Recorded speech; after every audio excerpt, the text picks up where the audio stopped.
اب ان 17 احادیث کی طرف آئیے. پہلی حدیث صحیح بخاری اور صحیح مسلم کی متفق علیہ حدیث ہے اور مشکات میں اس کا نمبر ہے 86.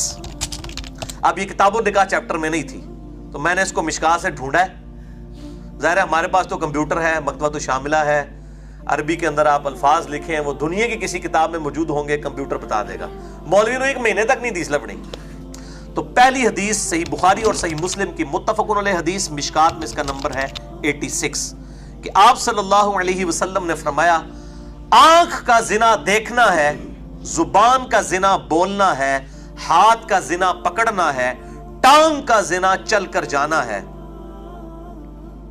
اور نفس تمنا کرتا ہے اور شرمگاہ اس کی تصدیق کر دیتی ہے. یعنی یہ سارے کے سارے اعضاء جو ہیں وہ اس بے حیائی کے اندر انوالو ہوتے ہیں. الٹیمیٹلی سٹارٹ جو ہے وہ آنکھ سے ہوتا ہے, اس لیے آنکھ کا ذکر پہلے کیا, زبان, ہاتھ, ٹانگ اور دل کا ذکر بعد میں کیا. دوسری حدیث صحیح مسلم میں ہے, مشکات میں اس کا نمبر ہے 3104. جریر بن عبداللہ رضی اللہ تعالیٰ عنہ کہتے ہیں کہ میں نے اللہ کے محبوب صلی اللہ علیہ وآلہ وسلم سے اچانک اٹھ جانے والی نکاح سے متعلق پوچھا تو آپ صلی اللہ علیہ وسلم نے فرمایا حکم دیتے ہوئے مجھے کہ جب تمہاری اچانک نظر اٹھ جائے کسی غیر محرم پر تو فوراً اپنی نکاح کو ہٹا لو. اور اسی میں وہ بات کہی جاتی ہے نا کہ پہلی نظر معاف ہے. پہلی نظر کا ہاتھ نہیں چھڑ کے آنا نا, پہلی نظر سے مراد ہے کہ آپ کو پہلی دفعہ پتہ چل گیا. اس کے لیے دیکھنا شرط نہیں ہے, بلکہ اگر کسی کو اندازہ بھی ہو گیا کہ سامنے سے عورتیں آ رہی ہیں اس کی پہلی نظر ہو جائے گی. چوتھی حدیث بھی بخاری اور مسلم کی متفق علیہ حدیث ہے, مشکات میں ہے 3085, کہ آپ صلی اللہ علیہ وسلم نے فرمایا کہ میں اپنے بعد تم مردوں کے لیے سب سے بڑا فتنہ اگر کسی چیز کو شمار کرتا ہوں تو وہ عورتیں ہیں.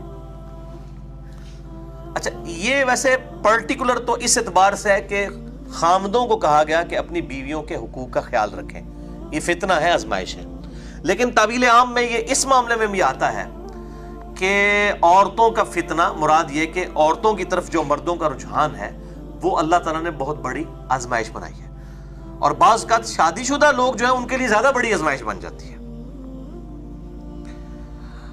پانچویں حدیث صحیح مسلم سے, مشکات میں اس کا نمبر ہے 3086. آپ صلی اللہ علیہ وسلم نے فرمایا کہ دنیا بہترین اور سرسبز و شاداب ہے. یعنی اللہ تعالیٰ نے دنیا میں یہ لذتیں رکھی ہوئی ہیں. اللہ تمہیں خلیفہ بنانے والا ہے, یعنی آپ صلی اللہ علیہ وسلم صحابہ سے رخصت ہو رہے ہیں, امت سے جا رہے ہیں اور کہہ رہے ہیں کہ تمہیں اللہ تعالیٰ اس زمین پر حکومت دے گا اور پھر اللہ دیکھے گا تم کیسے اعمال کرتے ہو. تم دنیا اور عورتوں کے فتنے سے بچنا. 2 چیزیں فرمائی, دنیا کی محبت, دنیا کے مال کی محبت, دنیا کے عہدے کی محبت اور عورتوں کا فتنہ, کیونکہ بنی اسرائیل میں پہلا فتنہ عورتوں کی وجہ سے ہوا تھا. یہ ہمارے پنجاب میں بھی ایک محاورہ بولا جاتا ہے نا, زار زن اور زمین. زار مال کو کہتے ہیں, زن عورت کو, اور زمین بھی وہ مال کی اسی کیٹیگری میں آتا ہے. یعنی دنیا میں 2 ہی فتنے ہیں, مال کا فتنہ ہے اور عورت کا فتنہ ہے. چھٹی حدیث بھی بخاری اور مسلم کی متفق علیہ حدیث ہے اور مشکات میں اس کا نمبر ہے 3515, کہ ایک آدمی نے نبی صلی اللہ علیہ وسلم کے گھر میں سوراخ سے جھانکا کہ چیک کرا کہ اندر ہے کہ نہیں. سوراخ سے جھانکا. آپ صلی اللہ علیہ وآلہ وسلم اپنے مبارک بالوں میں کھجلی کر رہے تھے اور صحابہ کہتے ہیں آپ کے ہاتھوں میں لکڑی یا لوہے کی کوئی سلائی تھی جس کے ذریعے آپ صلی اللہ علیہ وسلم کھجلی کر رہے تھے. ظاہر ہے گھنے بال تھے اور کھجلی کے لیے اس طرح کی چیز کی ضرورت پڑ جاتی ہے, نیچرل پروسیس ہے. آپ صلی اللہ علیہ وسلم کو جب یہ بات پتہ چلی نا کہ یہ, اس نے آگے بتایا ہوگا کہ بھئی میں جھانک رہا تھا اس طریقے سے, میں نے چیک کیا تو میں اس لیے آپ اجازت لے کے اندر آئے ہوں. تو آپ صلی اللہ علیہ وآلہ وسلم نے فرمایا اگر میں تمہیں پہلے دیکھ لیتا کہ تم میرے گھر میں جھانک رہے ہو تو یہ لوہے اور لکڑی کی جو سلاخ ہے میں تمہاری آنکھوں میں چھپو کر تمہاری آنکھیں ختم کر دیتا. اور پھر آپ صلی اللہ علیہ وسلم نے فرمایا کہ دیکھنے کی وجہ ہی سے تو اجازت لینا مقرر کیا گیا ہے. یہ بڑے کرٹیکل الفاظ ہیں کہ یہ جو کہا گیا کہ گھر میں بغیر اجازت کے داخل نہ ہو، اور یہ آنکھوں کی وجہ سے مقرر کیا گیا ہے. اصل ایشو ہی آنکھیں.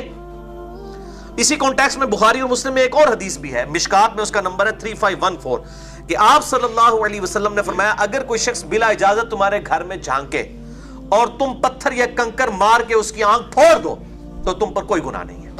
قانوناً اس کے اوپر کوئی گرفت نہیں ہے اگر کسی کی آنکھ نکال دی جائے اس طریقے سے، کیونکہ بلا اجازت تو نہیں ہو سکتا. اجازت ہوگا ظاہر ہے عورتوں کو پھر پردے پہ کر لیا جائے گا، پھر تو گھر میں آنے کی اجازت ہے، لیکن بغیر اجازت کے کوئی دیکھتا ہے جھانکتا ہے یہ چیز منع ہے. 7ویں حدیث صحیح مسلم میں ہے، مشکات میں 3100 اس کا نمبر ہے. آپ صلی اللہ علیہ وسلم نے فرمایا کہ آدمی کوئی بھی مرد کسی دوسرے مرد کی شرمگاہ کو نہ دیکھے، نہ عورت کسی عورت کی شرمگاہ کو دیکھے. اجنبی میاں بیوی والا معاملہ تو الگ سے ہے، میں نے مسئلہ نمبر 155 میں یہ چیز بتائی ہے. اور نہ کوئی مرد کسی دوسرے مرد کے ساتھ ایک کپڑے میں سوئے، اور نہ کوئی عورت کسی عورت کے ساتھ ایک کپڑے میں سوئے.